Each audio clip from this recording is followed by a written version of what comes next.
तर सोलापुरातून राम सातपुतेंना भाजपची लोकसभेची उमेदवारी जाहीर झालेली आहे। सोलापुरात राम सातपुतेंच्या समर्थकांकडून जल्लोष करण्यात आलाय। पक्षातील सर्व नेत्यांचे आभार मानल्याचं देखील यावेळेला राम सातपुतेंनी सांगितलंय। महायुतीच्या सर्व नेत्यांचे आभार मानत असल्याचे यावेळेला राम सातपुतेंनी म्हटलेलं आहे।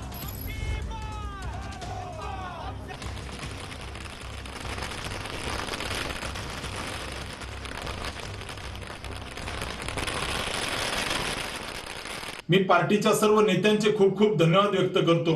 देशाचे यशस्वी प्रधानमंत्री माननीय नरेंद्रजी मोदी, देशाचे यशस्वी गृहमंत्री माननीय अमितजी शाह साहेब, भारतीय जनता पार्टीचे राष्ट्रीय अध्यक्ष जे.पी. नड्डाजी, भारतीय जनता पार्टीचे राज्याचे नेते माननीय देवेंद्रजी फडणवीस साहेब, प्रदेश अध्यक्ष बावनकुळे साहेब आणि महायुतीच्या सर्व नेत्यांचे खूप खूप धन्यवाद व्यक्त करतो। एक सामान्य कार्यकर्त्याला त्या ठिकाणी सोलापूर लोकसभेची उमेदवारी देऊन हा कार्यकर्त्याचा सन्मान जो पक्षाने केलेला आहे, याबद्दल मी पक्षाचे खूप खूप धन्यवाद व्यक्त